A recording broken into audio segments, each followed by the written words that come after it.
नमस्कार दोस्तों, मैं राजेश खोदरे एक बार आप सभी का MGCI के डिजिटल लर्निंग प्लेटफॉर्म पर स्वागत करता हूं। आज हम यहां CUET के PYQ में यहां पर हम लोग 8/8/2000 हमारे पास जो है 22 का यहाँ पर प्रश्न पत्र है जो कि PCMB ग्रुप का है, शिफ्ट नंबर सेकंड का है और सब्जेक्ट हमारा है केमिस्ट्री का।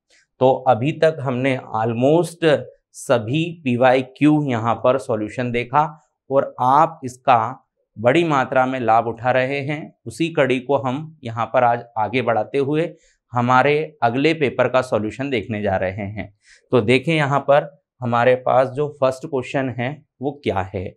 तो फर्स्ट क्वेश्चन में हमको a compound formed by two element X and Y, the element Y forms CCP and atom X occupy 1/3 octahedral void, then formula of compound। तो ऐसा जब भी क्वेश्चन आए तब हमको क्वेश्चन में क्या दे रखा है हम उसको लिखकर XY के वैल्यू के साथ बहुत इजीली अपने कंपाउंड का फॉर्मूला बना सकते हैं। कैसे? तो देखें, तो यहाँ पर हम लिख देते हैं X एलिमेंट और यहाँ पर लिख देते हैं Y। ठीक, हमारा X एटम ऑक्टाहाइड्रल वॉइड के अंदर है। ठीक, और ये कितना है? 1/3 है। ठीक, और हमारा Y एलिमेंट CCP के लिए है। तो अब हम जानते हैं कि CCP के लिए नंबर ऑफ एटम कितना होता है? 4।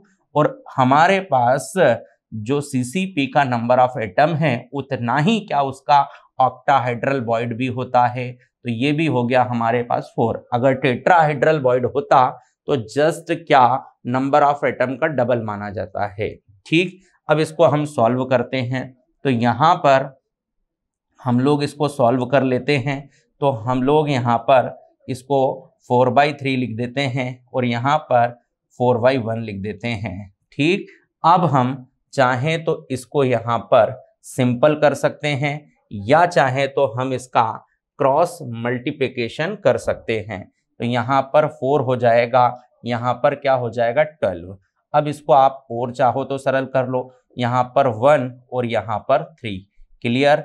तो हमारे पास X क्या हो गया? 1 और Y क्या हो गया? 3। तो हमारे पास इसका सिंपल जो फॉर्मूला बनता है वो है XY3। ठीक, जो कि हमारा डी आंसर में मिल रहा है। ठीक, अगला क्वेश्चन देखते हैं। तो हमारे पास जो अगला क्वेश्चन है एक बार फिर से सॉलिड स्टेट से है। Which of the following solid is isotropic in nature. तो मैं आपको बता देता हूं, हमारे पास दो तरह का सॉलिड है, एक क्रिस्टली और एक अक्रिस्टली। ठीक, एक है क्रिस्टलाइन सॉलिड और एक है एमॉर्फस सॉलिड।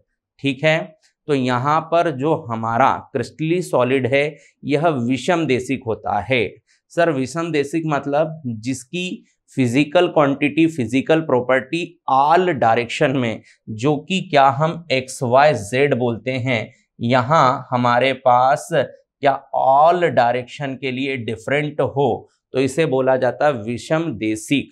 और अगर हमारे पास किसी सॉलिड के लिए उसकी जो फिजिकल प्रॉपर्टी है ऑल डायरेक्शन में क्या हो? सेम, तो क्या हो जाएगा? समदेशिक। और डिफरेंट हो तो क्या हो जाएगा? विषमदेशिक। तो हमारे पास जितने भी क्रिस्टलाइन सॉलिड है, जितने भी क्या है बेटा? क्रिस्टलाइन सॉलिड, वे सब विषमदेशिक है, उनकी फिजिकल प्रॉपर्टी डिफरेंट होती है। बट कोई एमॉर्फस सॉलिड है तो उसके लिए हमारी ऑल डायरेक्शन में फिजिकल प्रॉपर्टी सेम होती है, अर्थात हम उसे समदेशिक कहते हैं। तो हमारे पास आइस, ZnS और सिलिकॉन कार्बाइड ये सब क्रिस्टली सॉलिड है, मतलब ये सब विषमदेशिक है। बट कांच हमारा एमॉर्फस सॉलिड है और ये जो होता है वह हमारा किस नेचर का होता है? समदेशिक होता है। क्लियर? तो इसका करेक्ट आंसर हमारे पास क्या बी होने वाला है। अगला क्वेश्चन देखते हैं। अगला क्वेश्चन एक मेज द कॉलम क्वेश्चन है, जहां पर हमारे पास ऑर्गेनिक रिएक्शन के लिए सही मैच देना है। तो हमारे पास हेलो व्युत्पन्न है जिनका हमें क्या अल्कलाइन हाइड्रोलिसिस कर प्रोडक्ट बनाना है। तो आइए जल्दी से देखें। तो हमारे पास है 2-क्लोरोब्यूटेन। अब 2-क्लोरोब्यूटेन का हम लोग यहाँ पर क्या क्षारीय जल अपघटन कराते हैं, तो यहाँ से हमारा क्या अलग हो जाता है, हैलोजन, और इसकी जगह पर क्या हम OH लगा देते हैं। अर्थात अगर मैं इसके लिए प्रोडक्ट बनाऊं तो सिंपल यहाँ से आपका जली KOH लिया जाएगा और जली KOH से हम लोग क्या यहाँ से पोटेशियम से हेलोजन को अलग कर यहाँ पर इस पोजीशन पर OH लगाकर क्या एक एल्कोहल फॉर्म करा देते हैं। तो ये बन गया हमारा 2-ब्यूटेनॉल। सेम रिएक्शन क्या 1-क्लोरोब्यूटेन पर होगी। यहाँ पर हमारा हेलोजन पहले कार्बन पर है, तो आप एक बार पुनः क्या जली KOH लेंगे और जली KOH यहाँ से लेंगे तो आपका फिर से हेलोजन इस मेटल से अलग हो जाएगा और OH फर्स्ट पोजीशन पर आ जाएगा। इन द सेंस आपका यहाँ पर 1-ब्यूटेनॉल हो जाएगा। तो आपका B का 1-ब्यूटेनॉल हो चुका है और आपका A का 2-ब्यूटेनॉल हो चुका है। अब आते हैं हम यहाँ पर जेम 1,1 डाइक्लोरो और जेम 2,2 डाइक्लोरो के लिए। तो मैं इसकी रिएक्शन आपको करके दिखाता हूँ यहाँ पर। तो देखेंगे हम लोग इसकी रिएक्शन को यहाँ पर जल्दी से, ताकि अपने को किस तरीके से प्रोडक्ट मिले समझ में आए। तो हमारे पास यहाँ पर जेम के लिए क्या एक ही कार्बन पर दोनों हेलोजन ग्रुप हो, लाइक इस तरह से। क्लियर। अब यहाँ पर हमने जली KOH की रिएक्शन कराई तो हमारा एक बार पुनः क्या ये दोनों हमारे हेलोजन को मेटल से अलग कर यहाँ पर एक डायोल फॉर्म किया जाएगा।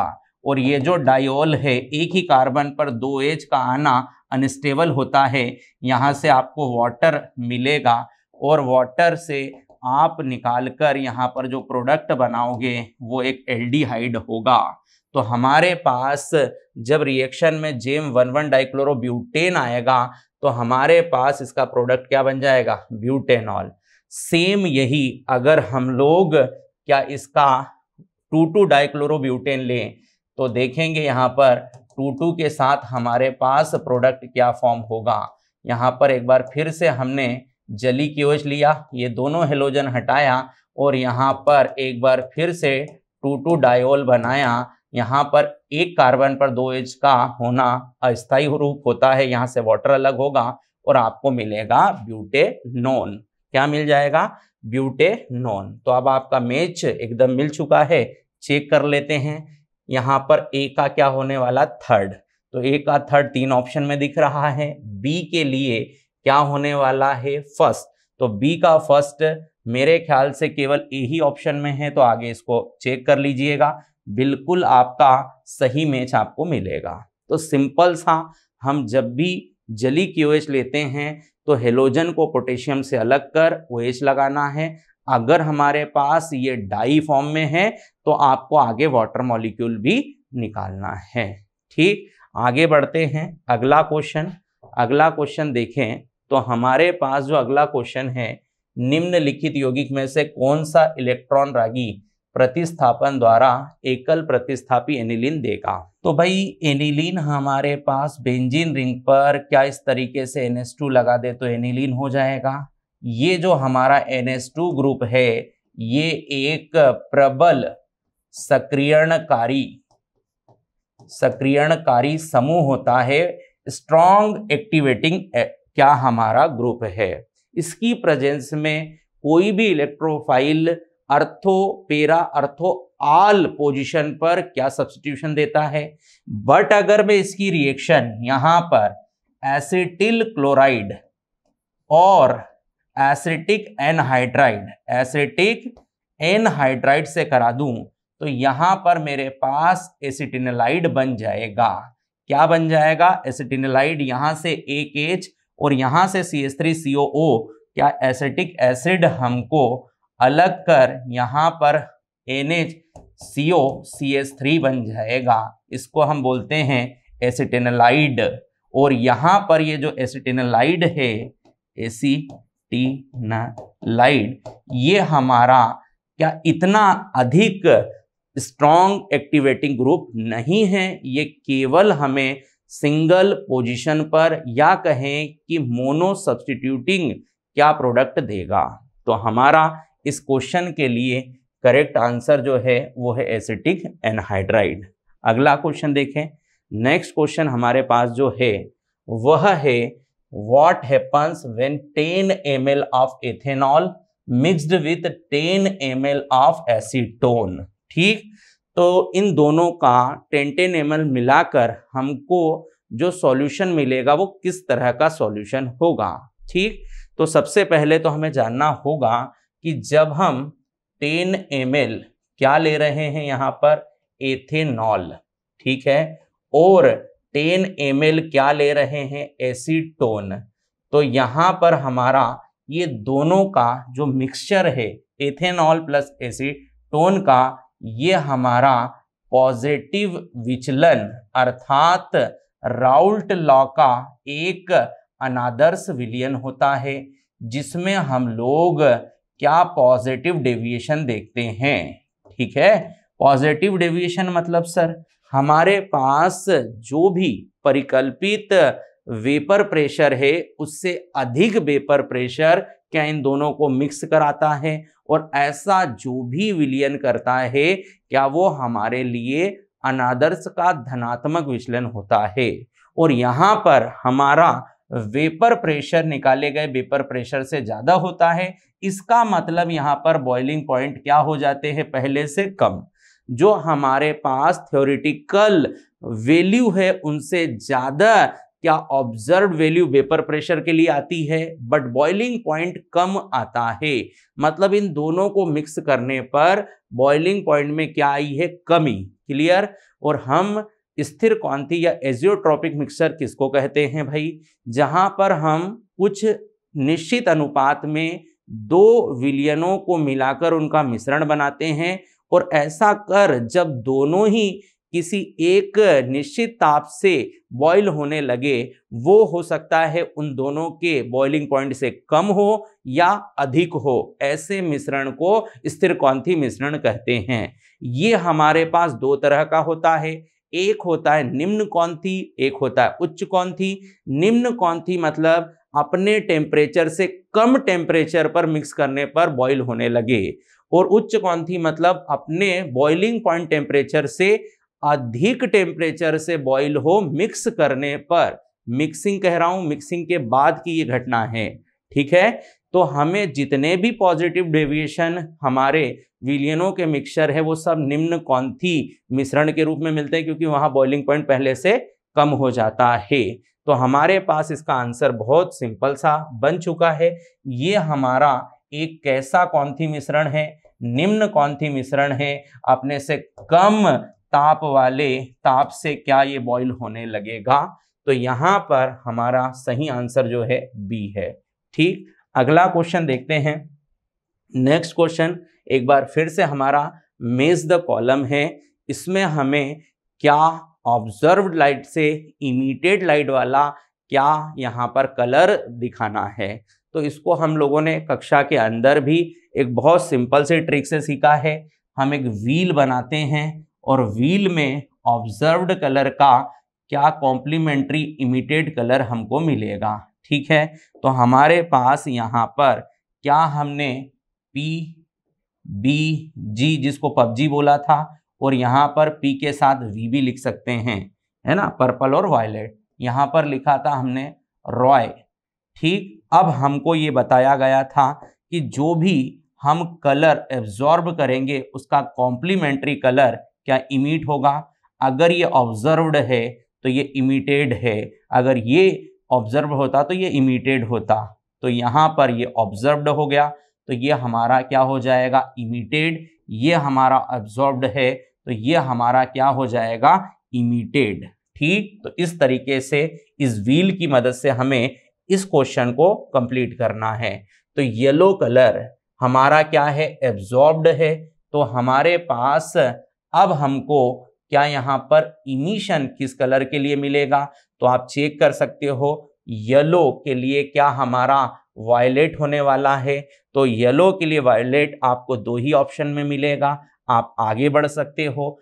फिर आपके पास है ब्लू, तो ब्लू के लिए क्या हमारे पास यहाँ पर ऑरेंज क्या हो रहा है, येलो, तो ये हो गया हमारा येलो का, क्या यहाँ पर वॉयलेट, और यहाँ पर हमारे पास नीला का क्या होने वाला है भाई साहब, यहाँ पर येलो। अब रेड है, तो रेड के लिए हम देख पा रहे हैं यहाँ पर ग्रीन नहीं है, तो हमें क्या उसका हल्का डार्किश ब्लू पर जाना पड़ेगा। और ब्लू ग्रीन ये है ब्लू ग्रीन, तो ब्लू ग्रीन के लिए आपको क्या यहाँ ऑरेंज रेड मिलेगा, तो ये आपका सही मैच है।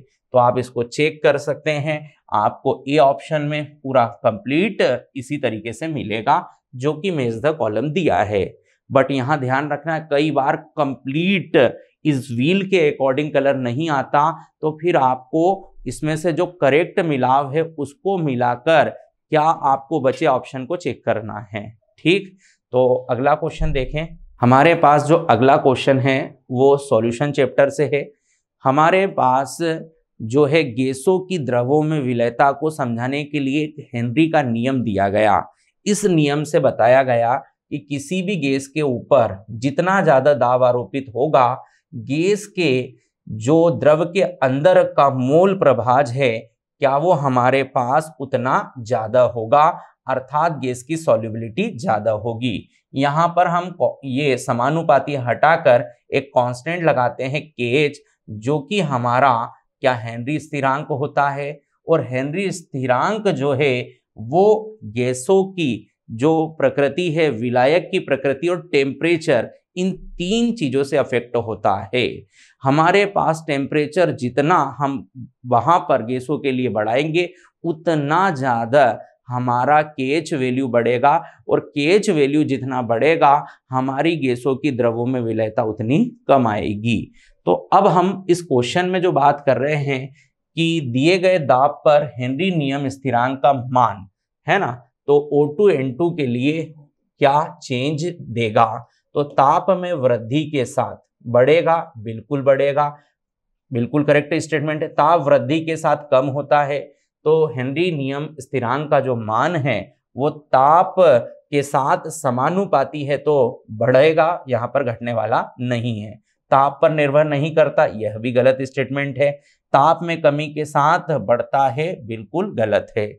मतलब सिंपल सा आपको एक पॉइंट याद रखना है, यहाँ पर KH समानुपाती होता है टेम्परेचर का, और KH यहाँ पर इनवर्सली रिलेशन होता है गैस की सॉल्युबिलिटी का। बस इतना सा आपको याद रखना, इससे आपके सारे क्वेश्चन सॉल्व हो जाएंगे कि टेम्परेचर बढ़ाएंगे तो KH बढ़ेगा, और KH बढ़ेगा तो गैस की सॉल्युबिलिटी कम हो जाएगी, है ना। तो हमारे पास जो क्वेश्चन था उसके अनुसार क्या इसके लिए एक करेक्ट आंसर है। अगला क्वेश्चन देखते हैं। तो अगला क्वेश्चन हमारे पास है, in a kinetic study of plot reactant concentration various time is a straight line with negative slope, the reaction follow bye.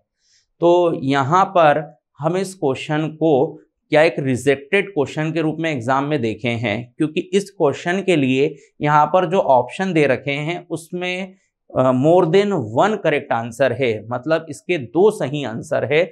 इसलिए इस तरह के क्वेश्चन को हम क्या यहाँ पर एग्जाम में रिजेक्टेड फॉर्म में देखे हैं। बट अगर इसका सही आंसर पर आते हैं तो यहाँ पर हमसे कहा जा रहा है कि अभिकारक की सांद्रता और समय के बीच ऋणात्मक ढाल वाली त्रिज्यू रेखा होती है। तो ये हमारे पास, अगर हम शून्य कोटि की बात करें, जीरो ऑर्डर रिएक्शन की बात करें, तो इसके लिए हमारे पास एक इक्वेशन बनती है यहाँ पर AT बराबर A0 mine AT concentration A0 concentration minus KT। Clear, ये T टाइम पर हमारे अभिकारक का कंसंट्रेशन है, ये 0 टाइम पर हमारे अभिकारक का कंसंट्रेशन, ये रेट कांस्टेंट, ये हमारा चेंज में लगा समय। अगर मैं इसको YMX ग्राफ पर डालता हूं तो ये हमारे पास क्या इसकी इक्वेशन होती है, जिसके लिए हम ग्राफ बनाएं तो यहाँ पर हम देख पा रहे हैं कि इसका जो स्लोप है वो -K होगा, अर्थात एक ढलान ग्राफ होगा। यहाँ इंटरसेप्ट हमारा क्या A0 कंसंट्रेशन और Y एक्सेस पर AT कंसंट्रेशन होगा, और हमारा एक्स एक्सेस पर टाइम होगा। तो ये हमारा जीरो ऑर्डर के लिए है। अगर इसी को हम प्रथम कोटि के लिए बात करते हैं तो प्रथम कोटि के लिए हमारा ln AT ln A0 और यहाँ पर माइनस KT। एक बार फिर से हमारा जो स्लोप है वो नेगेटिव है, यहाँ पर t आएगा, ये हमारा ln A0 और यहाँ पर ln AT इस तरीके से आएगा। मतलब यहाँ पर भी हमारा जो ग्राफ है क्या वो ढलान वाला है अभिकारक के टाइम के कंसंट्रेशन के साथ वाला। तो इसके करेक्ट आंसर 2 है, इसलिए इस क्वेश्चन को हम रिजेक्टेड फॉर्म में देखे हैं। अगला क्वेश्चन देखें तो अगला हमारे पास जो क्वेश्चन है वो है, जब दो विलयनों को एक अर्धपारगम्य झिल्ली द्वारा पृथक रखा जाता है तब उनके बीच कोई परासरण नहीं होता, क्योंकि दिए गए ताप पर इन दोनों विलयन का परासरण दाब समान होता है। तो ऐसे दो विलयन जिनका ऑस्मोटिक जो प्रेशर है, परासरण दाब है, समान है, क्या हमारे लिए समपरासरी होंगे। और इनके बीच आप अर्धपारगम्य झिल्ली लगा दोगे तो कोई भी विलयन किसी भी तरह फ्लो नहीं करेगा। ठीक, तो हमारे पास इसका बहुत सिंपल सा आंसर है कि जब परासरण दाब हो तो ऐसे दोनों विलयन आपस में क्या कहलाते हैं, समपरासरी। बट एक का अधिक हो एक का कम, तो अधिक वाला अतिपरासरी होगा, हाइपरटोनिक होगा, और कम वाला अल्पपरासरी हाइपोटोनिक होगा। अगला क्वेश्चन हम देखें तो हमारे पास यहाँ पर when gas adsorb on the surface of charcoal in closed vessel, और हमें इनका सही कथन देखना है। तो भाई चारकोल पर गैस की सांद्रता बढ़ जाएगी, बिल्कुल बढ़ जाएगी। मान लो ये चारकोल है, अब इस चारकोल पर हमने क्या यहाँ पर गैस का एड्जॉर्प्शन कराया है तो गैस की क्या सांद्रता बढ़ जाएगी। बंद पात्र में गैस का दाब कम हो जाता है, बिल्कुल। बंद पात्र में गैस अपना प्रेशर क्या यहाँ पर कम होने लगता है, क्योंकि यहाँ पर हमारे पास गैस के लिए लिमिट अमाउंट होता है और गैस अपनी एनर्जी क्या लगातार कंटेनर को देकर अपने प्रेशर को कम करा देती है। तो यहाँ पर हमारे पास बी भी करेक्ट है, गैस की प्रक्रिया परिवर्तित हो जाती है, ये गलत स्टेटमेंट है। प्रक्रिया अनुत्क्रमणी होती है, बिल्कुल ये स्टेटमेंट भी गलत है। तो हमारे पास जो इसका करेक्ट स्टेटमेंट है वो ए एंड बी है। क्लियर।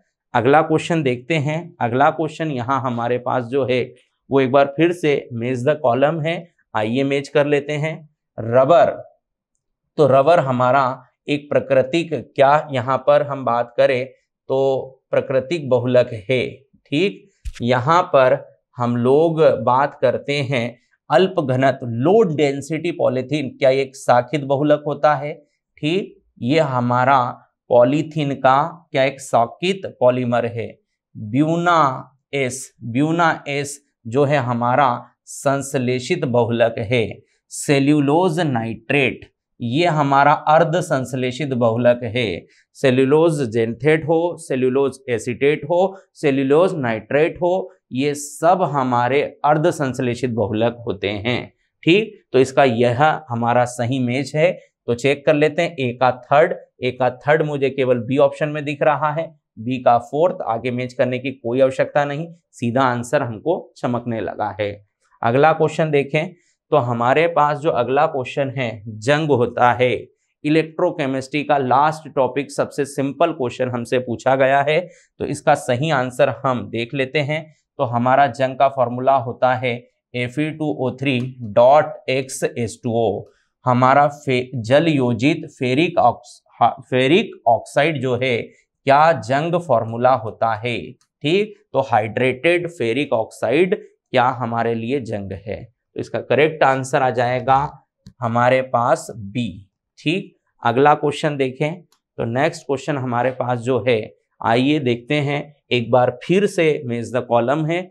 ये दैनिक जीवन में रसायन के ऊपर कुछ औषधियां हैं जो अलग अलग रोगों के लिए उपयोग में लाई जाती है। तो हमारे पास पहला है पेनिसिलिन, ये हमारा सबसे पहला क्या खोजा गया एंटीबायोटिक है। तो यहाँ पर हमारे पास पेनिसिलिन का यहाँ एंटी माइक्रोबियल प्रतिसूक्ष्म जीव आएगा। ठीक, हमारे पास इक्वेनिल हमारे पास एक क्या दिमाग को शांत करने वाली क्या प्रशांतक औषधि होती है। रेनिटिडीन क्या विश्व में सबसे ज्यादा बिकने वाली एक प्रति अम्ल मेडिसिन होती है। और यहाँ पर ओपिएट्स जो कि हमारा पीड़ाहारी दर्द निवारक औषधि होती है। तो करेक्ट मैच हमारे पास आ चुका है, चेक कर लेते हैं। ए का थर्ड 3 ऑप्शन में दिख रहा है, बी का 4th एक ही ऑप्शन में दिख रहा है, सी का 1st एंड डी का आ जाएगा हमारे पास 2nd। क्लियर। अगला क्वेश्चन यहाँ पर आते हैं। अगला क्वेश्चन देखें तो हमारे पास वह यौगिक जो अंतराकाशी स्थलों में अतिरिक्त धनायनों की उपस्थिति धातु आधिक्य दोष के लिए हमें प्राप्त होता है। तो हम जिंक ऑक्साइड की बात करें तो जब हम इसको हीट कराते हैं तो यहाँ से हमारा जिंक 2+ और यहाँ पर ऑक्सीजन क्या हमें गैस के रूप में अलग होकर प्राप्त होती है, जिससे हमारे पास जो सॉलिड है उसमें मेटल एक्सेस में आ जाता है। ठीक, और इस तरीके से हमारे पास अतिरिक्त धन धातु आधिक्य दोष होता है, क्योंकि ऑक्सीजन क्या यहाँ से गैस के रूप में अलग हो जाता है। तो इसका सिंपल सा हमारा आंसर है वो क्या है, ZNO। ठीक, अगला हम क्वेश्चन देखें तो हमारे पास जो अगला क्वेश्चन है, which of the following drug is used the prevention of heart attack. तो बहुत फेमस एक मेडिसिन है जिसका नाम है एस्प्रिन, जो कि हमारी रक्त वाहिकाओं में थक्का नहीं बनने में मदद करती है। मतलब रक्त का थक्का नहीं बनेगा, रक्त का थक्का देरी से बनेगा, जिससे हार्ट अटैक के चांस कम हो जाते हैं। ऐसी मेडिसिन है एस्प्रिन। एसिटिल सैलिसिलिक अम्ल इसका केमिकल नेम होता है। अगला क्वेश्चन एक बार फिर से हमारे पास एक मेज द कॉलम क्वेश्चन है। ठीक, जो कि मेटलर्जी से लिया गया है। ये सारी पॉइंट हम लोग कक्षा के अंदर डिस्कस कर चुके हैं, तो इसके मेज को मिलाते हैं। मिस धातु, मिस मेटल क्या होती है, तो हम सब जानते हैं लेंथेनाइट धातु का आयरन के साथ मिक्सचर क्या हमारा मिस धातु होता है। तो ए का 2nd, मेरे ख्याल से आप इस मेज को नहीं भी मिलाएंगे तो आपका आंसर चमकने लगा है। तो आप ध्यान से देखेंगे तो बी इसका करेक्ट आंसर होगा। अपन बाकी मेज को भी मिला लेते हैं। लेंथेनोप्रोइड ऑक्साइड, जिनका हम लोग यूज जनरली कांच ग्लास के रूप बनाने में करते हैं, कुछ चश्मे या टेलीविजन के पर्दे जैसी चीजों के लिए उपयोग में लेते हैं। ठीक, अब हमारे पास लेंथेनाइडो का मिश्रित ऑक्साइड, तो इसका यूज पेट्रोलियम के भंजन में कराया जाता है। और लास्ट है प्रोमीथियम, ये मानव द्वारा संश्लेषित कर बनाया गया प्रथम रेडियोधर्मी हमारे लिए क्या तत्व होता है, जो कि ए ब्लॉक के लेंथेनाइड सीरीज में आता है। तो मानव मेड क्या रेडियो एक्टिव एलिमेंट होता है, जो कि क्या हमारे लिए डी का 3rd होने वाला है। तो हमने जो आंसर डिसाइड किया था क्या वही एकदम हमारा करेक्ट है। तो अगला क्वेश्चन देखें। अगला क्वेश्चन हमें दिया गया है मैथमेटिकली फॉर n, यहाँ पर जो है infinitely small dt instantaneous rate is given S. गणितीय रूप में अनंत सूक्ष्म dt के लिए ताक्षणिक वेग को निम्नलिखित में किस प्रकार व्यक्त करते हैं। तो ताक्षणिक वेग मतलब हमारा जब टाइम इंटरवल बहुत छोटा हो, अर्थात किसी बिंदु विशेष पर हमारी रिएक्शन रेट को हम देख रहे हो, इसे हम ताक्षणिक वेग कहते हैं। जिसके लिए हम यहाँ पर चेंज को क्या dx/dt से शो करते हैं, बट अगर टाइम इंटरवल बड़ा हो तो हम क्या डेल्टा यहाँ पर कंसंट्रेशन में चेंज अपॉन डेल्टा टी लेकर काम करते हैं। तो इतना सा अंतर है हमारा एक औसत अभिक्रिया वेग और ताक्षणिक अभिक्रिया वेग में। औसत अभिक्रिया वेग के लिए परिवर्तन का टाइम इंटरवल बड़ा होता है, बट यहाँ पर चेंज के लिए टाइम इंटरवल बहुत छोटा होता है। तो हम सब जानते हैं कि यहाँ पर हमारे चारों ऑप्शन में सभी में डेल्टा का चेंज मिला है, जो कि हमारा औसत अभिक्रिया वेग के लिए होता है। एक ही ऐसा ऑप्शन यहाँ पर दिख रहा है जहाँ पर हमें dx/dt के फॉर्म में क्या चेंज को दिया गया है? तो हमारा इस क्वेश्चन के लिए करेक्ट आंसर जो है वो सी है। अगला क्वेश्चन देखें तो हमारे पास जो अगला क्वेश्चन है यहाँ पर वो है, जब किसी पदार्थ को चुंबकीय क्षेत्र में रखा जाता है वे सभी डोमेन अनियमित रूप से अभिविन्यासित होते हैं, चुंबकीय क्षेत्र की दिशा में अभिविन्यासित हो जाते हैं, चुंबकीय क्षेत्र को हटा लेने के बाद भी डोमेनों का क्रम बना रहता है, ऐसा होता है। तो भाई हमारे पास ऐसा कब होता है कि हम चुंबकीय क्षेत्र में किसी पदार्थ को रखें और वह स्थायी रूप से चुंबकीय हो जाए उस क्षेत्र को हटाने के बाद भी? तो ऐसा हमारा कब होगा? जब हमारे पास फेरोमैग्नेटिज्म या लोह चुंबकत्व होगा। इस तरह के चुंबकत्व के लिए क्या स्थायी रूप से परिवर्तन होता है, जिसके हमारे पास कई एग्जाम्पल है, जैसे कि Zn है, हमारे पास कॉपर है, CrO2 है। ये स्थायी रूप से चुंबक बन जाते हैं चुंबकीय क्षेत्र को हटाने के बाद भी। ठीक, तो इसका करेक्ट आंसर हमारे पास जो है क्या वो बी होने वाला है। अगला क्वेश्चन हम देखें तो अगला क्वेश्चन देखते हैं तो H3PO4 की क्षारकता होती है। तो सिंपल अगर हम चाहें तो इसका स्ट्रक्चर ड्रॉ कर ले। एक ऑक्सीजन डबल बॉन्ड के साथ फास्फोरस पर होगा, बचा हुआ हमारा ऑक्सीजन के साथ हम OH बॉन्ड बनाएंगे और एक जो हमारा हाइड्रोजन है क्या यहाँ पर डायरेक्ट फास्फोरस के साथ ऐड हो जाएगा। ये हमारे पास फास्फोरस एसिड का स्ट्रक्चर है जिसमें आयनित हाइड्रोजन हमारा 2 ही है जो डायरेक्ट ऑक्सीजन से लगा है। फास्फोरस से लगे हाइड्रोजन को हम H+ के रूप में अलग नहीं कर सकते। तो यहाँ पर हमारे पास जो फास्फोरस अम्ल की क्या है क्षारकता, वो है 2। क्लियर? और इसका एक आसान तरीका क्या है, आपके पास फास्फोरस एसिड के लिए कह रहा हूं केवल नंबर ऑफ ऑक्सीजन जितने भी हो -1 करके क्या आप इसकी क्षारकता को बना सकते हैं। ठीक, ये केवल फास्फोरस एसिड पर ही अप्लाई होगा, तो आप ऐसा भी करके आंसर ला सकते हैं। अगला क्वेश्चन देखें हम तो अगला क्वेश्चन एक बार फिर से हमारे पास क्या मेज द कॉलम है और ये जो है हेलोएल्केन का NCERT का फर्स्ट पेज पर लिखी हुई सारी बातों का क्वेश्चन है। तो कहने का मतलब ये है कि हमें NCERT को 100% फॉलो करना है, एक एक पॉइंट को कवर करना है, तो हमारा सारा CUET का जितना प्रश्न आता है वो सारा बन जाएगा।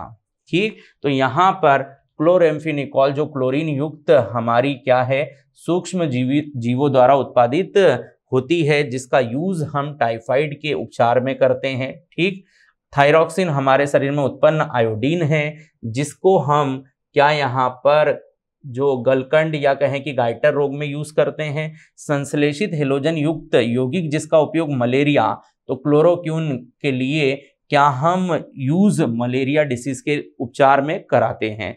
ठीक, तो क्लोरएम्फेनिकॉल का यूज टाइफाइड फीवर में, और हमारे शरीर में जो आयोडीन युक्त हार्मोन है वो है थायरॉक्सिन, जिससे हमें गलकंड नामक रोग को दूर कर क्या उसका उपचार कराया जाता है।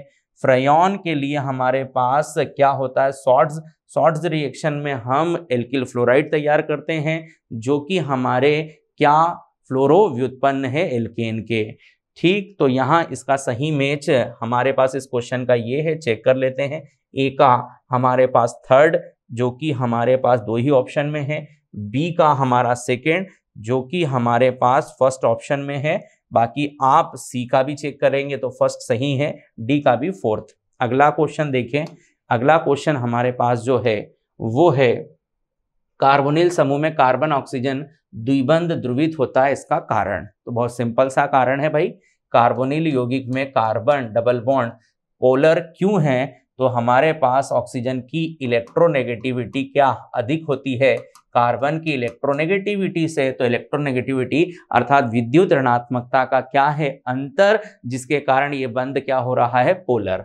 ठीक, तो इसका करेक्ट आंसर जो है higher electronegativity of oxygen than carbon. ठीक, अगला क्वेश्चन देखें तो हमारे पास जो अगला क्वेश्चन है तो देखें यहाँ पर हमें क्या इनर्ट मॉलिक्यूल जिनॉन के दिए गए हैं जिनका हमें सही शेप का मिलान करना है। तो हम क्यों ना फटाफट इसके पेयर पता कर ले। तो पेयर पता करने के लिए इलेक्ट्रॉन पेयर का फार्मूला क्या है, 1/2 हमारा valence electron monovalent atom minus cation plus anion. ठीक, बॉन्ड पेयर कैसा निकालते हैं, जो भी साइड एटम है नंबर ऑफ काउंट कर लो, साइड एटम का नंबर ऑफ साइड एटम, और लोन पेयर कैसे निकालते हैं, तो हम सब जानते हैं इलेक्ट्रॉन पेयर में से बॉन्ड पेयर को क्या माइनस कर हम निकाल सकते हैं। तो यहाँ पर देखें तो सबसे पहले हमारा जिनॉन क्या डाइफ्लोराइड है, तो इसका इलेक्ट्रॉन पेयर आप देखेंगे तो 8 2 10 10/2 5 आ गया। बॉन्ड पेयर निकालेंगे तो 2 और लोन पेयर निकालेंगे तो 3। क्लियर। अब सेकंड की बात करूं जिनॉन ट्राइऑक्साइड की, तो इसका इलेक्ट्रॉन पेयर आपके पास आने वाला है 4, बॉन्ड पेयर आने वाला है 3 और लोन पेयर आने वाला 1। जिनॉन टेट्राफ्लोराइड के लिए बात करें तो इलेक्ट्रॉन पेयर आने वाला है 6 और बॉन्ड पेयर आने वाला है 4 और लोन पेयर आने वाले हैं 2। फिर हमारा जिनॉन ऑक्सो टेट्राफ्लोराइड, इसका इलेक्ट्रॉन पेयर आने वाला 6, बॉन्ड पेयर आने वाला 5 और लोन पेयर आने वाला 1। क्लियर। तो हमने सबका पेयर बता दिया। अब हम इसका शेप डिसाइड करते हैं। तो जब 5 इलेक्ट्रॉन पेयर में 2 बॉन्ड पेयर 3 क्या हो लोन पेयर, तो रेखी हो जाएगा। अब इलेक्ट्रॉन पेयर 4 और बॉन्ड पेयर 3 लोन पेयर 1 तो पिरामिडल हो जाएगा। बॉन्ड पेयर 4 लोन पेयर 2 तो वर्ग समतली हो जाएगा। और इसी तरह 5 बॉन्ड पेयर 1 लोन पेयर वर्ग पिरामिडी। तो इस मैच को चेक कर लेते हैं हम लोग। तो ए का करेक्ट आ रहा है थर्ड, ए का करेक्ट आ रहा है थर्ड, तो जो कि ए और बी में दिख रहा है। बी का अगर हमारा मैच देखें तो बी के लिए हमारे पास आ रहा है फोर्थ, जो कि ए ऑप्शन में है। तो सारे सही हमारे मिलाव क्या ए के लिए करेक्ट है। अगला क्वेश्चन हम देखें यहाँ पर, तो मैग्नेट और परमैग्नेट आयनों में क्रमशः Mn का ऑक्सीकरण अवस्था। तो हमारे पास जो K2MnO4 है ये हमारा क्या है मैग्नेट, और यहाँ पर KMnO4 पोटेशियम परमैग्नेट। ठीक, अगर मैं इसका 2K+ अलग करता हूँ तो यहाँ MnO4 माइनस आता है, ये हो गया हमारा मैग्नेट आयन। और अगर यहाँ से K+ को अलग करते हैं तो MnO4 माइनस, ये हो गया परमैग्नेट आयन। अगर मैं इसका स्ट्रक्चर बनाऊं तो यहाँ पर हमारे पास ये जो मैग्नेट का स्ट्रक्चर है कुछ इस तरह का होगा, और यहाँ पर अगर मैं परमैग्नेट का स्ट्रक्चर बनाऊं तो आपको कुछ इस तरह का ये स्ट्रक्चर आपको मिलने वाला है ना। चेक कर लेते हैं इसको अपन फटाफट। ये हो गया हमारे पास क्या परमैग्नेट का और ये मैग्नेट का। अब आप इसका ऑक्सीडेशन नंबर चाहते हो तो Mn का चाहो तो डायरेक्ट भी निकाल सकते हो, चाहे तो यहाँ पर क्या हम लोग इसको इस स्ट्रक्चर से भी निकाल सकते हैं। तो यहाँ पर अगर मैं बात करूँ तो आप किसके लिए, मैग्नेट के लिए MnO4 2- के लिए Mn का x मान लो, ऑक्सीजन का -2 इंटू क्या करा दो 4 इक्वल टू -2। तो यहाँ पर -2 प्लस क्या हो जाएगा 8, तो x बराबर कितना हो जाएगा +6। ये हो गया आपका Mn का ऑक्सीडेशन नंबर किसके लिए, मैग्नेट के लिए। अब परमैग्नेट की बात कर लेते हैं। तो परमैग्नेट की बात करें तो परमैग्नेट में MnO4 क्या है भाई माइनस, तो मैं यहाँ पर Mn का x मान लेता हूँ -2 ऑक्सीजन का इंटू 4 -1, तो x -1 प्लस क्या हो जाएगा बेटा 8, तो x बराबर +7। ठीक, तो हमारे पास मैग्नेट के लिए +6 और परमैग्नेट के लिए +7, चाहे तो स्ट्रक्चर से भी आप निकाल सकते हो। तो इसका करेक्ट आंसर है डी। ठीक, अगला क्वेश्चन देखते हैं। यहाँ पर अगला क्वेश्चन जो है, बेरी रोग निम्नलिखित में से किस विटामिन की कमी के कारण होता है। तो हमारे पास बेरी रोग तंत्रिका तंत्र से संबंधित रोग है जो विटामिन B1 की कमी से होता है। तो ये किसका रोग हो गया, V1 का। अगला क्वेश्चन हम देखते हैं। हमारे पास अगला है पॉलीस्टाइरीन उदाहरण है। तो पॉलीस्टाइरीन भाई हमारा क्या स्टाइरीन का बहुलक होता है, और यहाँ पर कई सारी एकलक इकाई मिलकर एक बृहद अणु के रूप में हमें क्या यहाँ पर इस पॉलीमर को निर्मित कर देती है। तो हमारे पास क्या इसका सिंपल सा आंसर है पॉलीस्टाइरीन क्या है, एक बृहद आणविक मैक्रोमोलिक्यूल कोलाइड होता है। ठीक, अगला क्वेश्चन देखें तो अगला क्वेश्चन हमारे पास है CONH3 का होल 6 3+ एक हमारा कोऑर्डिनेट कंपाउंड है जिसमें हमें अयुग्मित इलेक्ट्रॉन के नंबर देना है। तो आइए अपन सबसे पहले इसका स्ट्रक्चर ड्रॉ कर लेते हैं। तो हमारे पास यहाँ पर इस क्वेश्चन में सबसे पहले सेंट्रल मेटल एटम का ऑक्सीडेशन क्या स्टेट बना लिया जाए। तो यहाँ X हमारा अमोनिया न्यूट्रल लिगेंड है तो इस पर कोई चार्ज नहीं, तो X का हमारे पास जो ऑक्सीडेशन नंबर आया +3, मतलब हमारा कोबाल्ट +3 स्टेट में क्या यहाँ पर अपना कोऑर्डिनेट बॉन्ड फॉर्म करेगा। तो मैं इसका अगर कॉन्फ़िगरेशन लिखूं कोबाल्ट का तो आर्गन 4s2 3d क्या होने वाला बेटा 7 होने वाला है। अब यहाँ पर 3 इलेक्ट्रॉन के लिए 4s से 1 जाएगा और d से कितना जाएगा 1, मतलब मेरे पास कोबाल्ट 3 का क्या जो करेक्ट जो कॉन्फ़िगरेशन है वो 3d6 4s 0 और 4p भी क्या है 0। अब मैं इस d के 6 इलेक्ट्रॉन को अरेंज कर लेता हूं। तो मैंने 1 2 3 4 5 6 क्लियर। अब लिगेंड कैसा है, तो भाई अमोनिया हमारा स्ट्रॉन्ग फील्ड लिगेंड है जो क्या कराएगा पेयरिंग करा देगा, इसकी इससे पेयरिंग करा देगा, मतलब यहाँ पर हमारे पास सारे इलेक्ट्रॉन क्या हो चुके हैं युग्मित पेयर्ड हो चुके हैं। तो यहाँ पर कोई भी अनपेयर्ड इलेक्ट्रॉन नहीं मिलेगा, अर्थात इसका करेक्ट आंसर होने वाला है 0, क्योंकि स्ट्रॉन्ग लिगेंड के प्रभाव में अनपेयर्ड इलेक्ट्रॉन को पेयर्ड कर दिया जाएगा। ठीक है, अगला क्वेश्चन हमारे पास है अभिक्रिया A+B उत्पाद बना रही है। A और B दोनों के प्रति प्रथम कोटि अभिक्रिया है। इस अभिक्रिया को छद्म प्रथम कोटि बनाया जा सकता है। तो भाई हमारे पास एक अभिक्रिया है जहां पर A और B दोनों के लिए क्या अभिक्रिया की कोटि 1 है। ठीक, ये हमारे पास एक अभिक्रिया है।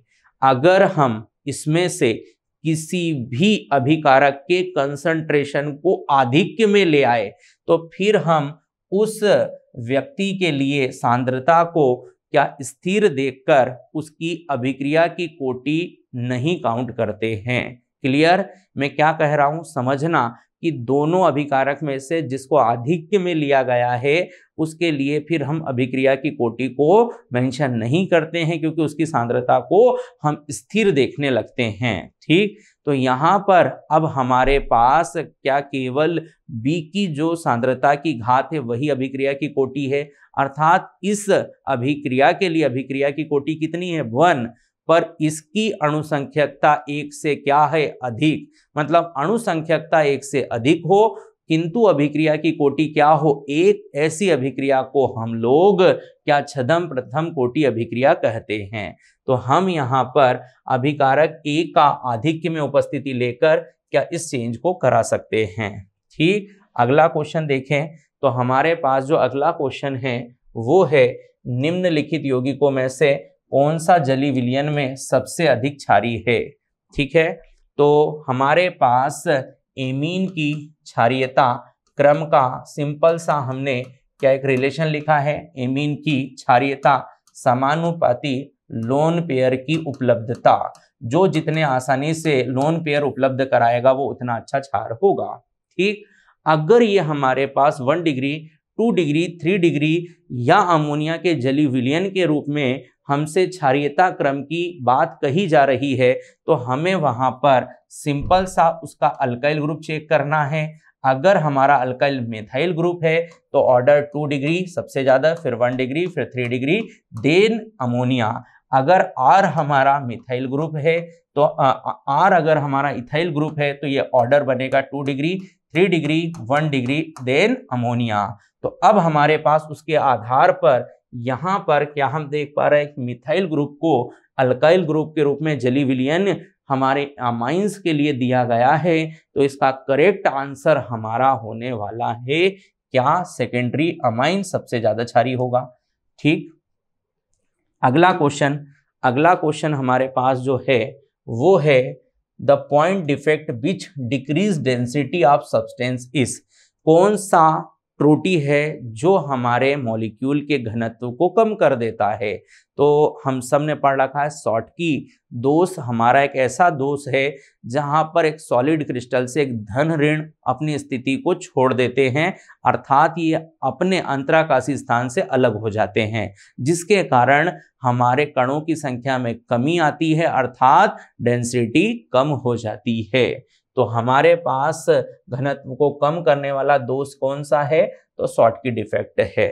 ठीक, अगला हमारा जो क्वेश्चन है देखें तो एक बार फिर से हमारे पास सही मेज द कॉलम हमें यहाँ पर चूज करना है।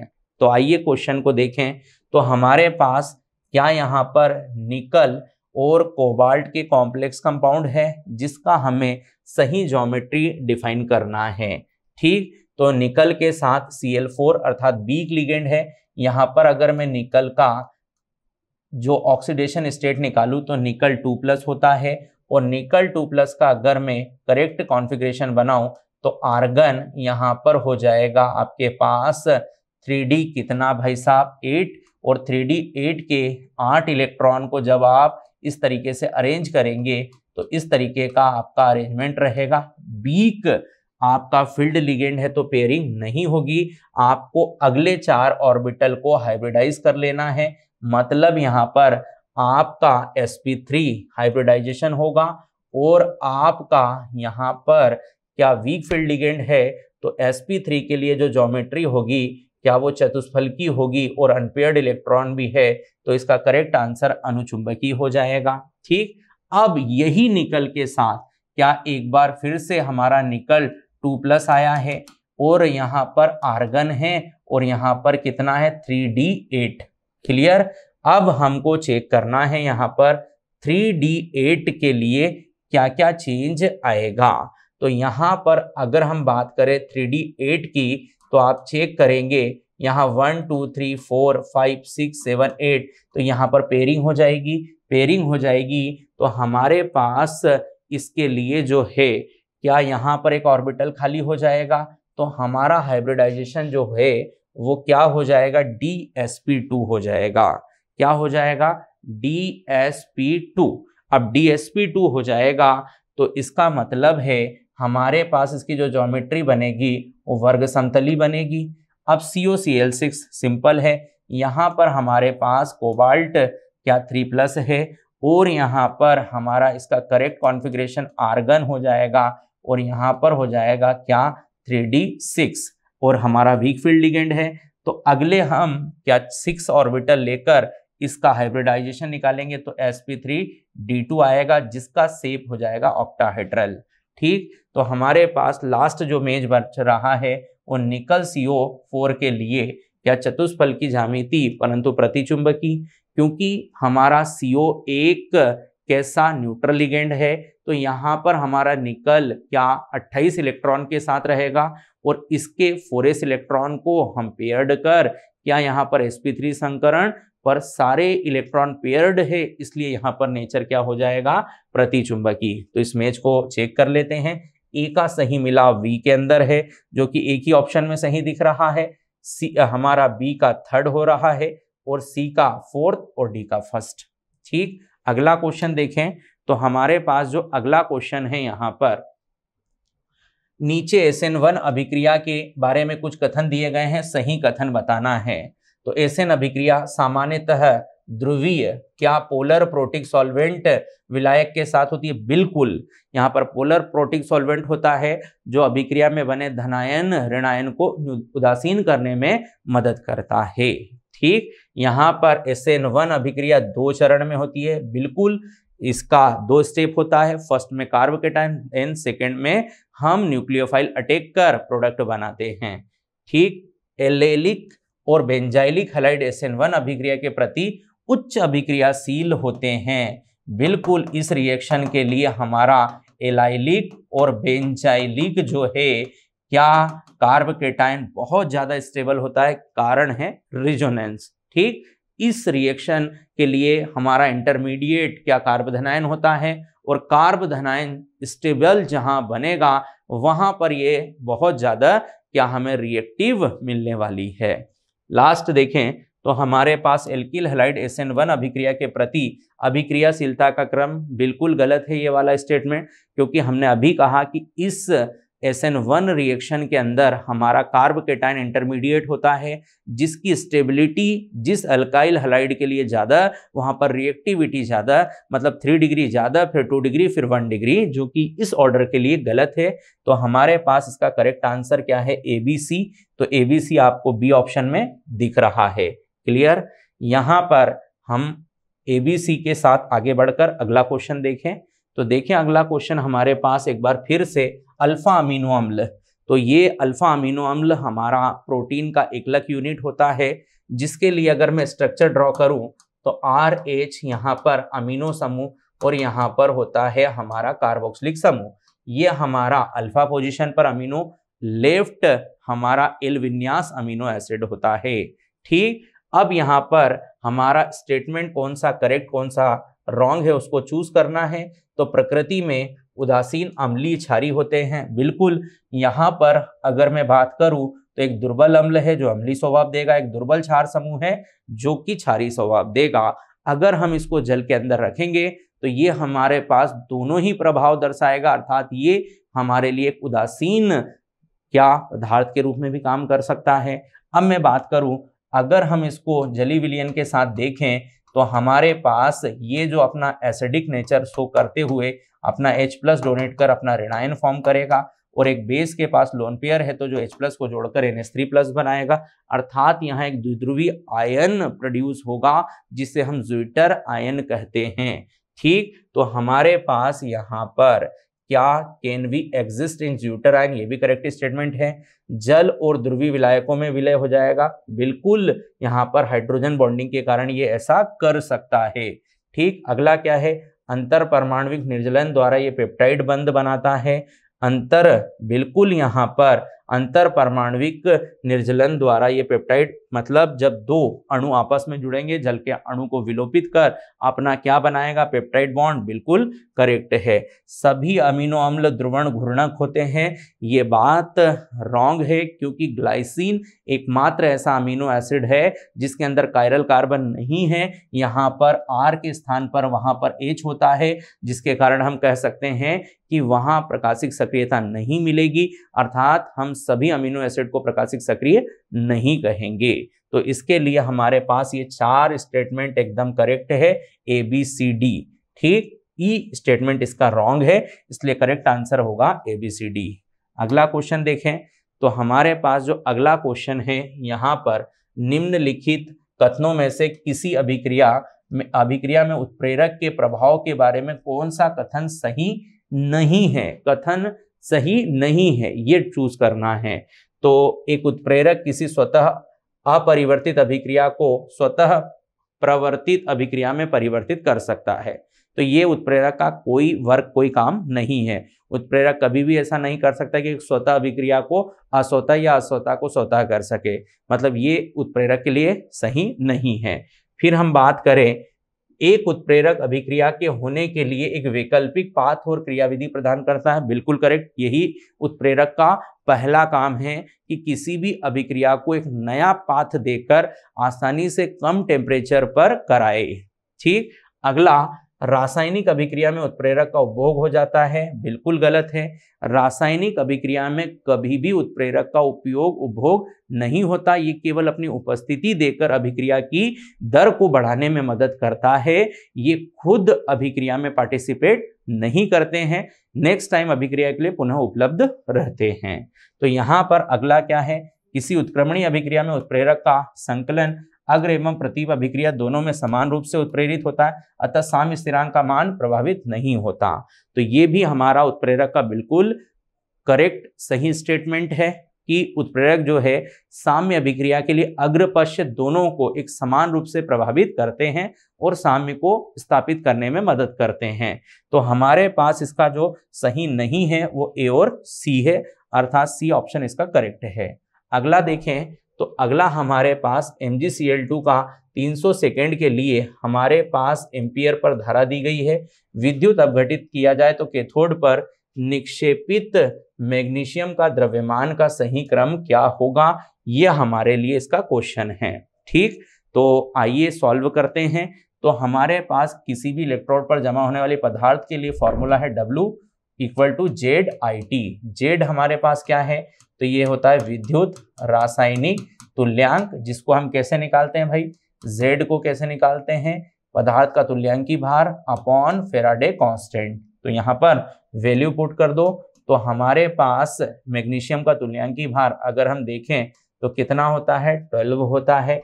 ठीक, यहाँ पर 9650 कर दो। आई कितना दिया है भाई साहब, एम्पियर में हमारे पास 1 एम्पियर है, और टाइम कितना दिया है भाई साहब, तो 300 सेकेंड है। अब हम इसको कैलकुलेट कर लेते हैं, कैलकुलेट कर लीजिए। तो आपका एकदम यहाँ पर कैलकुलेशन के बाद जो आंसर बनेगा 0.37 ग्राम होगा, जो कि आपके सी ऑप्शन में करेक्ट है। ठीक, अगला क्वेश्चन देखें। नेक्स्ट क्वेश्चन यहाँ पर है, प्रयोगशाला में डाई नाइट्रोजन किसके उपचार द्वारा विरेचित किया जाता है। तो ये बहुत फेमस रिएक्शन है, अमोनियम क्लोराइड की रिएक्शन हम लोग कराते हैं सोडियम नाइट्राइट से। ठीक भाई साहब, तो यहाँ पर हो जाता है आपका अमोनियम नाइट्राइट, और यहाँ से NaNaCl बाहर हो जाता है। जब हम इस अमोनियम नाइट्राइट को क्या करते हैं, गर्म, तो यहाँ से हमारा N2 और 2H2O अलग हो जाता है। मतलब हमें N2 को बनाने के लिए किन किन लोगों की अभिक्रिया कर ये काम करना है, तो ammonium chloride plus sodium nitrite की क्रिया से हम इस तरीके से N2 को अलग करते हैं। तो करेक्ट आंसर आ जाएगा C। अगला क्वेश्चन देखें, तो हमारे पास जो अगला क्वेश्चन है वो सरफेस केमिस्ट्री से है, जहां पर हमारे कुछ कोलाइड तंत्र के एग्जाम्पल को सही मैच देना है। तो हमारे पास जेल क्या होता है भाई साहब, तो जेल है पनीर, जिसमें हमारे पास क्या ठोस ज्यादा द्रव कम, इमल्सन द्रव का हमारा कोलाइड तंत्र है जो कि वाटर। सॉल हमारे पास द्रव ज्यादा ठोस कम, तो पेंट, और फोम के लिए व्हिप्ड क्रीम। तो मैच कर लीजिए।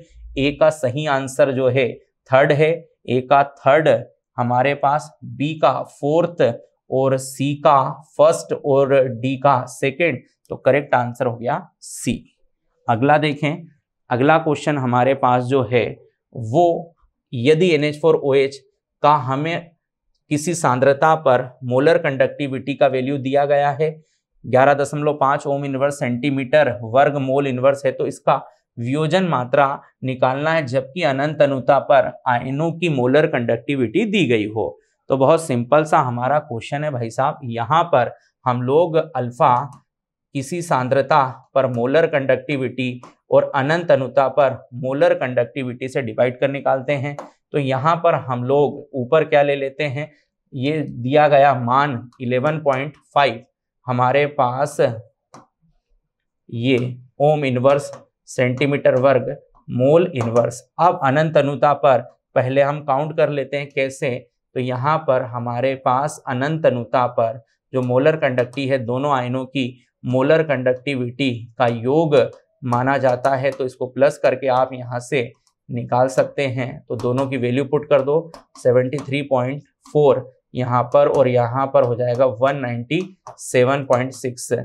तो ऐड कर लेते हैं, यहाँ पर हो जाएगा 0, यहाँ पर हो जाएगा हमारा 8, 9, और यहाँ पर क्या हो जाएगा, इसको ऐड कर लेते हैं, थोड़ा सा मैं इधर है ना, यहाँ पर हमारा 0, तो यहाँ पर हो जाएगा हमारे पास 73 को इसके साथ ऐड कर दो 197 के साथ, तो 200, और 200 के साथ ये हो गया हमारा 274 हमारा आंसर हो गया। यहाँ पर इनका जोड़ हो गया 274। ठीक, अब यहाँ पर 274 का आप डिवाइड कर दो। ठीक, आपका सी वाला आने वाला है। ठीक, अगला यहाँ पर हम देखें, अगला क्वेश्चन जो है वो है हमारे पास निम्नलिखित अभिक्रिया में बने उत्पाद की संरचना।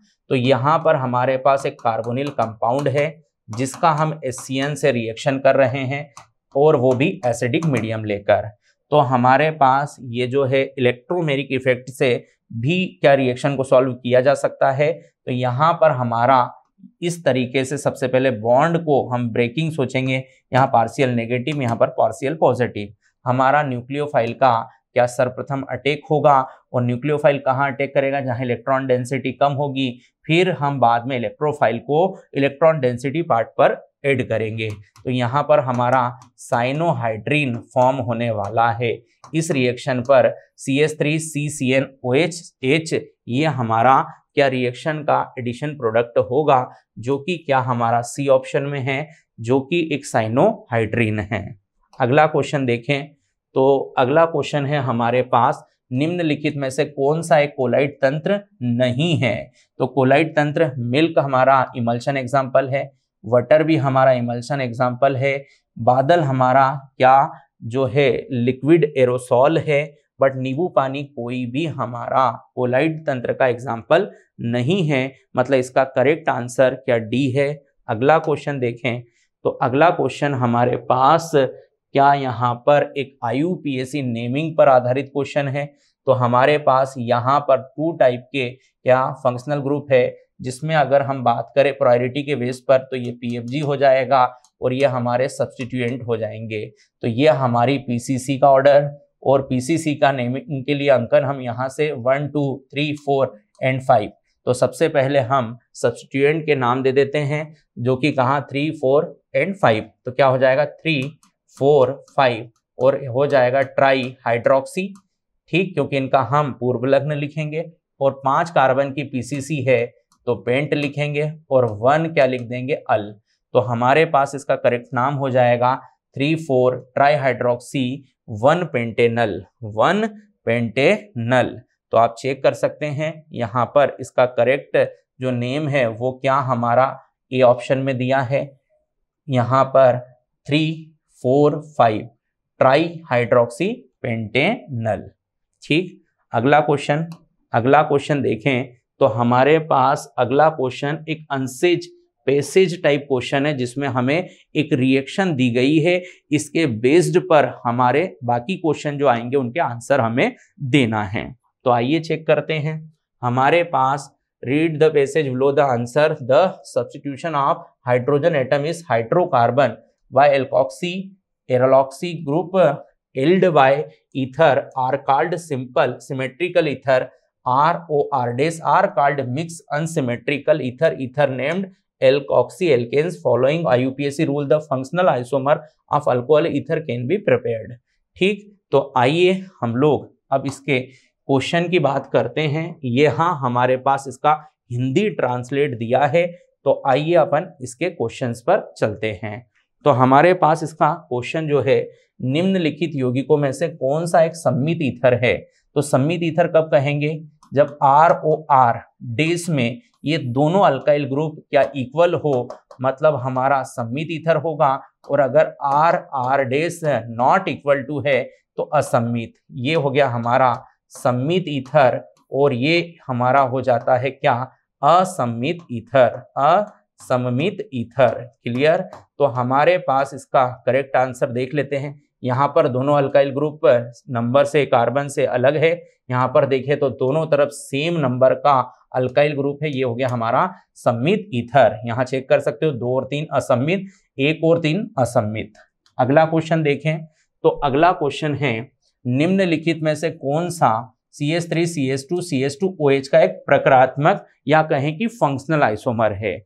तो हम सब जानते हैं कि अल्कोहल ईथर का क्रियात्मक समावयव है, पर कौन से ईथर से जिसका मॉलिक्यूलर मास सेम हो। तो यहाँ पर हमारे पास CH3CH2CH2OH, ठीक। तो C3 हम 5 7 8 यहाँ पर C3H8O जिस भी ईथर का मॉलिक्यूलर फॉर्मूला होगा, क्या वो हमारे लिए अल्कोहल का क्रियात्मक समावयव होगा। तो n propyl ethyl n propyl ether है, तो एथिल हो गया। और एन प्रोपिल, तो यहाँ पर आप चेक कर सकते हैं कि मॉलिक्यूलर फॉर्मूला अलग है, मतलब ये ईथर अल्कोहल का समावयव नहीं है। हमारे पास है आइसोप्रोपिल अल्कोहल, तो आइसोप्रोपिल अल्कोहल को चेक करने की जरूरत नहीं है, क्योंकि हमें क्रियात्मक समूह पूछा गया है, तो अल्कोहल का क्रियात्मक समूह नहीं होता। एथिल मेथिल ईथर, तो एथिल मेथिल ईथर के लिए ये करेक्ट हमारा स्ट्रक्चर है। तो आप चेक कर सकते हो इन दोनों का मॉलिक्यूलर फॉर्मूला सेम हो रहा है C3H8O, और दोनों ही क्या क्रियात्मक समूह से अलग है, मतलब ये हमारा इसका करेक्ट आंसर होने वाला है। डाइएथिल ईथर की बात करूं तो नंबर ऑफ कार्बन 4 हो चुका है, जो कि दिए गए अल्कोहल से ज्यादा है, मतलब इस तरह के दो कंपाउंड आपस में समावयव नहीं हो सकते। अगला क्वेश्चन देखें तो यहाँ हमारे पास निम्नलिखित अभिक्रिया में बना उत्पाद, तो यहाँ से हलाइड, यहाँ से सोडियम ब्रोमाइड अलग होगा, दोनों को आपस में हम जोड़कर क्या यहाँ पर ईथर फॉर्म करने वाले हैं। ठीक, 1 2 3, तो 1 2 3 इस साइड पर 1 2 3, इस साइड पर 1 2 3, तो आप चेक कर लो हमारे पास ऐसा कौन सा ऑप्शन है जहां पर क्या इस तरह का हमारा प्रोडक्ट है। सॉरी, यहाँ पर एक कार्बन और आगे बढ़ाएं क्योंकि 1 2 3 एंड 4, तो इस साइड पर 4 कार्बन, इस साइड पर 3, तो चेक करेंगे 1 2 3 4 1 2 3, मतलब ये करेक्ट रिएक्शन का प्रोडक्ट है। इसका सही आंसर जो है वो है बी। क्लियर। अगला देखें तो हमारे पास मिथॉक्सी यहाँ पर क्या बेंजीन है जिसका एसिटिल क्लोराइड से हम रिएक्शन करा रहे हैं। तो हमारे पास जो ये मिथॉक्सी ग्रुप है क्या ये एक सक्रियण ग्रुप है। अब सक्रियण ग्रुप है, इससे हमारा क्या इलेक्ट्रोफाइल का अटैक इन अर्थोपेरा पोजीशन पर बढ़ जाएगा। हमने रिएक्शन किसकी कराई यहाँ पर, एसिटिल क्लोराइड की। अगर हम इसकी बात करें तो यहाँ से हमारा जो इलेक्ट्रोफाइल जनरेट होगा वो CH3CO होगा, जिसका अटैक क्या दो पोजीशन पर हमें मिलने वाला है। अगर मैं देखूं तो एक इसका क्या होने वाला है, यहाँ पर अर्थो सब्स्टिट्यूटिंग प्रोडक्ट होगा जो कि क्या कुछ इस तरह का होगा। सेकंड हमारे पास क्या इस मिथॉक्सी ग्रुप के साथ जो सब्स्टिट्यूशन मिलेगा वो पेरा पोजीशन पर मिलेगा। चूंकि यहाँ पर दूरी पास है, रिपल्शन ज्यादा होगा और ये हमारा माइनर प्रोडक्ट होगा। यहाँ पर डिस्टेंस ज्यादा है, रिपल्शन कम है, मतलब ये हमारा मेजर प्रोडक्ट होगा। तो इस रिएक्शन का जो हमारा करेक्ट प्रोडक्ट होगा क्या वो पेरा पोजीशन वाले स्थिति के लिए होगा, जो कि हमारे पास डी में करेक्ट है। ठीक, अगला देखें। अगला क्वेश्चन है हमारे पास, निम्नलिखित यौगिक का सही IUPAC नाम और वर्ग बताएं। तो हमारे पास भाई जो भी क्या ईथर है RO ग्रुप, उसको हम ऑलवेज सब्स्टिट्यूएंट के रूप में यूज करते हैं, मतलब उसका लिखते हैं एल्कोक्सी, और उसके दूसरे एंड पर लगे नंबर ऑफ कार्बन की अधिक चेन का बनाते हैं PCC। तो ये हो जाएगा इथॉक्सी बेंजीन। हमारे पास क्या हो गया, इस पार्ट का इथॉक्सी और इतने पार्ट का बेंजीन, और ये कैसा ईथर है, मिश्रित, क्योंकि इसके दोनों एंड अलग अलग है। तो इसका करेक्ट जो आंसर है वो है डी। ठीक, आगे बढ़ते हैं। हमारे पास अगला जो पैसेज है वो बहुत इंपॉर्टेंट है, मेटलर्जी का पैसेज है। और आपसे मेरा यहाँ से एक निवेदन है कि कभी कभी पैसेज ऐसा भी आ सकता है कि आपको उसी पैसेज के अंदर सारे आंसर मिल जाए आपके दिए गए क्वेश्चन के, और ऐसा करने के लिए आप एक दो क्वेश्चन को आपके दिए गए पैसेज को पढ़कर चेक कर ले, तो आपको इतना आसान इन प्रश्नों के लिए हो जाएगा कि यहाँ से आपके 5 क्वेश्चन एकदम करेक्ट हो जाएंगे। ऐसा ही हमारे पास दिया गया पैसेज है, इसके पैसेज से ही सारे क्वेश्चन कैसे सॉल्व होंगे मैं आपको इस वीडियो के अंदर अभी बताने जा रहा हूं। मतलब आप पैसेज पढ़ेंगे, हर पैसेज का स्टेटमेंट आपका एक क्वेश्चन का आंसर है। आइए चेक करते हैं। तो हमारे पास यहाँ पर एक पैसेज दिया गया है, इसका मैं हिंदी ट्रांसलेट आपको पढ़ देता हूं। तो यहाँ पर दिया है, किसी भी विधि द्वारा निष्कर्षण के प्राप्त धातुओं सामान्य रूप से कुछ अशुद्धियां मिलाई रहती है, तो धातु को प्राप्त करने के लिए निम्नलिखित विधियों का प्रयोग में लाई जाती है। आसवन यह विधि कम क्वथनांक वाली धातुओं जैसे जिंक के लिए उपयोगी होती है। उदाहरण के लिए अशुद्ध जिंक धातु का वाष्पीकृत किया जाता है। ठीक, अब द्रवलांक परिष्करण यहाँ पर कम गलनांक वाली धातु जैसे टीन के उपयोगी होती है, जिन्हें ढालू सतह पर बहने दिया जाता है, और इस प्रकार से अधिक गलनांक वाली अशुद्धियों को अलग किया जाता है। मतलब गलनांक के बेस पर अलग होता है, यहाँ पर क्वथनांक के बेस पर अलग होता है। विद्युत अपघटनी इस विधि में अशुद्ध धातु को एनोड बनाते हैं, शुद्ध धातु को कैथोड बनाते हैं, और इस तरीके से हम एक विद्युत अपघटनी विधि पात्र में रखकर इस शुद्धिकरण का काम करते हैं। मंडल परिष्करण, ये सबसे शुद्ध धातु प्राप्त करने की विधि है। अशुद्धियों को विलेयता धातु की ठोस अवस्था में अपेक्षा गलित अवस्था में अधिक होती है। इसमें गतिशीलता तपक का उपयोग किया जाता है। गलित मंडल तपक के साथ आगे बढ़ता जाता है, शुद्ध धातु पीछे रह जाती है। अति उच्च शुद्धता वाली धातुओं को, उदाहरण के लिए सिलिकॉन, अर्धचालकों का उपयोग होता है। इस प्रक्रिया द्वारा शोधित किया जाता है। वाष्प प्रवस्था, इस विधि में धातु उसकी वाष्पशील यौगिकों को परिवर्तित किया जाता है, जिससे पृथक एकत्रित और विघटित करके शुद्ध धातु प्राप्त, उदाहरण के लिए निकल का शोधन मंडल परिष्करण द्वारा किया जाता है। वर्णलेखी, यह विधि यौगिक स्पर्शी अधिशोषण की मात्राओं में भिन्नता पर आधारित है। तो ये सारा आपको अब देखो मैं कैसे क्वेश्चन के लिए सॉल्व करते समय उपयोग करना है बताता हूं। पहला क्वेश्चन क्या है हमारे पास, नीचे 4 धातु है ABCD, उनके क्वथनांक के साथ दी गई है वह धातु जो आसानी से आसवन विधि द्वारा शोधित की जा सकती है। तो देखो यह विधि कम क्वथनांक वाली धातुओं जैसे जिंक के लिए उपयोगी होती है। उदाहरण के लिए अशुद्ध जिंक धातु को वाष्पीकृत किया जाता है। मतलब कम आपको कम क्वथनांक, तो कम क्वथनांक देखोगे तो आपको दिख जाएगा सी ऑप्शन में। कम क्वथनांक वाली धातुओं को क्या हम इस शुद्धिकरण के लिए उपयोग में लाते हैं, तो अपना पहला क्या जो अनसेज पेसेज का पॉइंट है उससे पहला क्वेश्चन सॉल्व हो गया। अगला देखें, अगला क्या है, धातुओं के शोधन के द्रव्यलांक परिष्करण विधि में धातु का गलनांक। तो देखेंगे यहाँ पर कम गलनांक वाली धातु, ठीक, जैसे टीन को अधिक गलनांक वाली अशुद्धि, अधिक गलनांक वाली अशुद्धि, तो अशुद्धि का गलनांक क्या हो जाएगा, उच्च, और धातु का गलनांक क्या हो जाएगा, निम्न, जो कि हमारे पैसेज में दिया है। निम्न गलनांक वाली धातु होती है, उच्च गलनांक वाली क्या होती है, अशुद्धि, जिसको क्या हम शुद्ध करने के लिए इस तरह से इस विधि का उपयोग करते हैं, जिसको बोलते हैं लिक्विफिकेशन। तो हमारा करेक्ट आंसर हो गया सी, जो कि मैंने पैसेज के पॉइंट से ही आपको सॉल्व कराया। अगला क्वेश्चन देखें, तो अगला क्वेश्चन है कॉपर का विद्युत अपघटन शोधन किया जाता है। इस प्रक्रिया में प्रयुक्त एनोड और कैथोड क्रमशः होता है। तो आइए पैसेज का पॉइंट उठाते हैं। विद्युत अपघटन परिष्करण में इस विधि में अशुद्ध धातु का एनोड, अशुद्ध धातु का क्या एनोड होता है, ठीक है। फिर शुद्ध धातु का क्या होता है, कैथोड। तो अशुद्ध धातु का एनोड और शुद्ध धातु का कैथोड।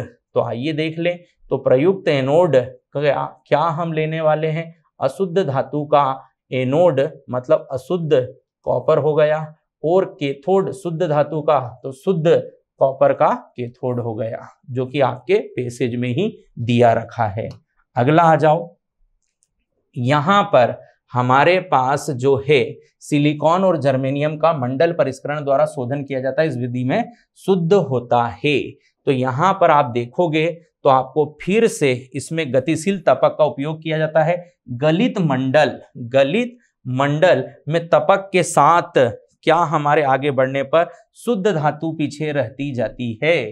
तो ये हमारे पास क्या यहां पर गलित मंडल जो है, क्या इसका करेक्ट आंसर हो जाएगा। गलित मंडल इन मोल्टन जोन में क्या हमारी अशुद्धियां अलग होकर शुद्ध धातु मिलता जाएगा। अगला देखें, तो यहां पर अगला जो क्वेश्चन है वो है निकल के शोधन के लिए उपयोग की जाने वाली विधि। जैसे कि हमारे पैसेज में दे रखा है कि निकल के शोधन के लिए हम क्या उस विधि का उपयोग करते हैं जहां पर हम इसको वाष्प में परिवर्तित कर क्या हमारी इम्प्यूरिटीज को अलग कर वाष्पशील पदार्थ बनाकर हम शुद्धिकरण को प्राप्त करते हैं। तो ऐसा हम लोग हमारे पैसेज के हिसाब से देखें तो वेपर फेस रिफाइनिंग वाष्प प्रवस्था का परिष्करण है, जो निकल के शुद्धिकरण के लिए उपयोग में लाया जाता है, जो कि हमारे पास पैसेज में डायरेक्ट दे रखा है। ठीक, तो इस तरीके से हम लोग ने यहाँ पर कंप्लीट हमारे इस पूरे जो केमिस्ट्री का पेपर है सॉल्यूशन देखा। तो आप सभी को बहुत बहुत धन्यवाद।